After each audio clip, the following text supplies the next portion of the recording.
Okay, guys, this is day number 3. I see 1, 2, 3 bees.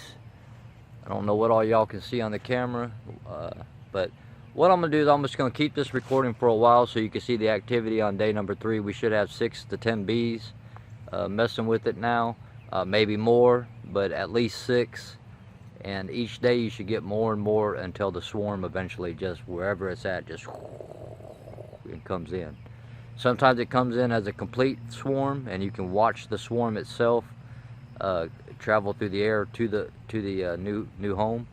And sometimes they just come one by one by one by one by one by one by one by one by one by one until it's completely filled up. Now I'm seeing about 5 bees. I don't know how many's inside. I don't know what all you can see. I don't know if you can see the bees flying around the edge of the tree there. I don't know what this phone's picking up. Hopefully it's picking up everything. But I'm just going to keep it focused there and let y'all watch the activity while I talk to you, because I want you to see the activity. I want you to see that it is a democratic process, not a monarchy. In a hive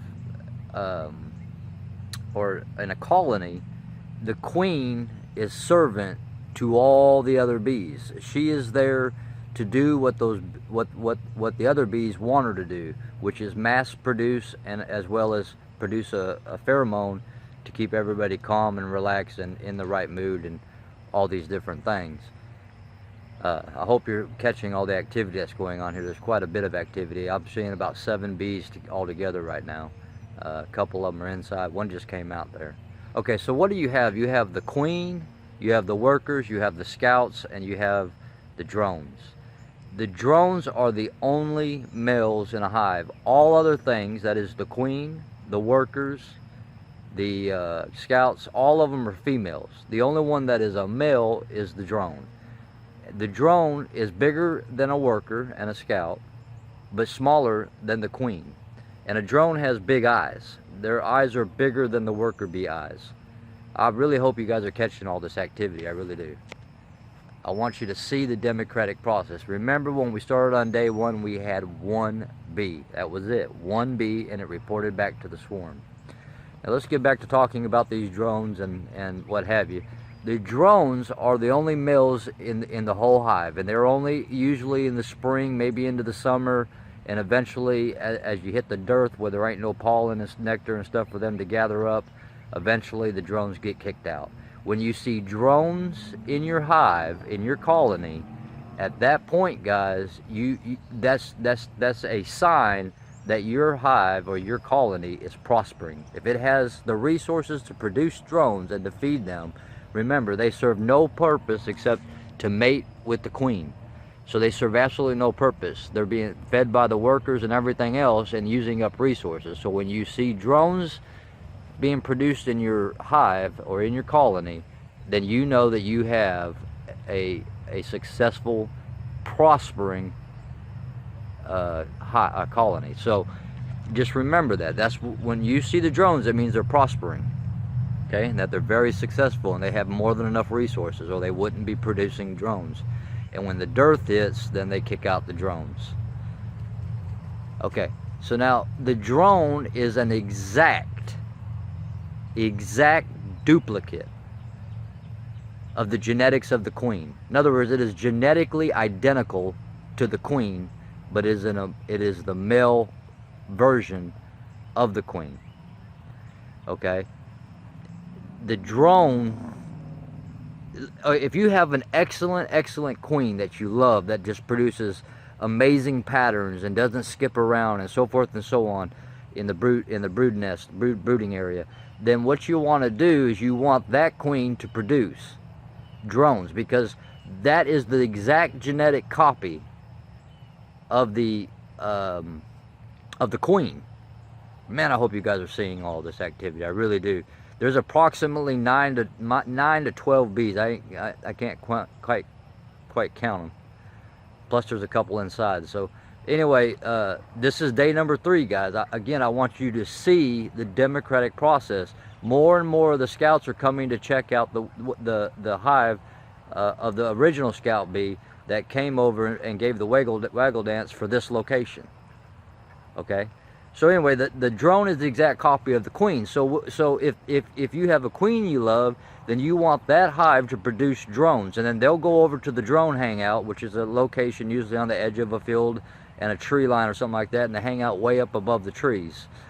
Okay, and then other hives will, when there's a new queen and she's unmated and needs a mate, she'll go over and meet up with those drones, and you'll end up with a copy between the queen that went to mate and your original queen that was producing the structure of brood that you like. Do you understand what I'm saying here? That the drone is the exact copy of the queen. So if you want more of that kind of a queen, you can either cause them to produce queens inside the hive and then take those queens, or just allow your hive to produce the drones because they're in a prospering state. That's what it means. That's what it signifies. And then after that, those drones are the exact genetic copy of that queen, meaning they'll do the exact same thing that the queen would do if a queen is produced from them, or the workers, or whatever. It's an exact copy. Okay, so I hope this helps you to understand. I think we've recorded enough here today. This is about 6 minutes long. I try to keep the videos as short as we possibly can. We really do. Over here at Nature's Policy, we want you to enjoy the videos. We want you to participate. We want you to comment, ask questions, give input, give insight that maybe we didn't put in the video but should have. What kind of videos do you want to see? What do you want to see us doing? This is all about our homestead, guys. It's about getting out on your own and living on your own and not depending on government and other people and all these other different things. And our goal is to make it open source.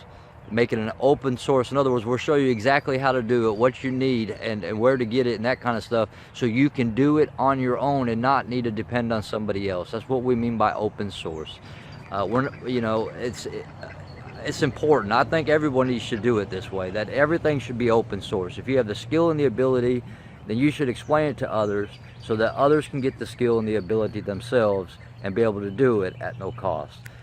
I mean, you can go out here and you can spend $200, $300 on bees and on a queen and on a nucleus and all this kind of stuff if you want to. But I'm telling you right now that the bees that you catch in your swarm are already adapted to your area. I mean, I could sit here and I can sell you 5 pounds of bees or 3 pounds of bees or 2 pounds or whatever and help you out. But if I live in North Texas, so if you live all the way up in New York City, the bees that I send you probably, most likely, will not survive your winter. Okay? And the bees, if I buy bees from someone that lives in Canada and bring them down here to central North Texas, they probably will not survive. They're not adapted to this kind of heat and humidity and all these kind of things.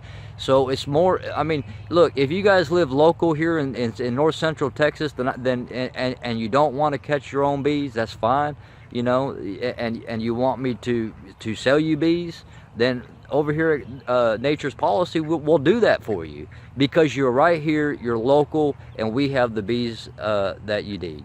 Okay, so I mean, but I would prefer that you just go ahead and catch your own bees. See, the goal is just to give you guys the information, just to give it away. I believe that's the way everything should be done on Earth. I really do. So guys, I love you. Get in the Word, stay in the Word, but get the Word in you. It's important. So I hope you got to see the activity here today on day number 3. Remember, we started with 1 bee. Day number 2, we had 4 to 5, maybe 6 bees. Now today, we're looking at about 7 to 10, maybe 12 bees. So you've watched it, you've seen it. I'll make another video, guys. I hope I'm around when the swarm actually comes, so I can get that recorded for you guys, so you guys can see that. But who knows? Maybe I can, maybe I can't. I don't know. So just want to give you one last kind of look up close at the swarm trap itself. Let's kind of see what's going on inside of there. And while I'm holding it here, I just want you to see that there's 3 different kind of holes there. There's the open hole. That means anything can come in and out. That includes hive beetles, guys. So in this trap, up on the top section there, I've got some hive beetle traps. So the one here on the left bottom is a queen excluder, if you don't know that. That's what that is. That way the bees, the worker bees, can go in and out, the drones, but not the queen. And then the very top of that section there is a vent. So if you rotate the piece there that's got a bunch of holes in it, then you can take that piece there, roll it around there to shut off the hive and to take it to its new location once you've caught the bees. So there you go, guys. That's what it's all about. And you shut it down to that vent to move them. And then that thing there on the top right there, that little knob there, that's for your finger so that you can turn the entire device. And again, the open hole is for allow anything to come in and out. So you've seen the activity, guys. I love you guys, and I'll talk to you later. Hopefully here soon we'll be able to get Christina involved in the videos. So far we had conflicting schedules, so it's basically just been me, but she'll get involved, guys, and she'll be helping you guys out too to learn things. But I love you guys, and we'll talk to you guys later. And when I say I love you guys, I'm talking about I love everybody. I truly do. The answer in life is love and truth. Love and truth. My other channel, The Growing Awareness, it's all about providing the truth. Like just recently, one of the last few videos was revealing that JFK Jr. is alive, and he's going to be making an appearance on the world scene very soon. Interesting stuff, but that's The Growing Awareness channel. I love you guys. I'll talk to you guys later. Bye-bye.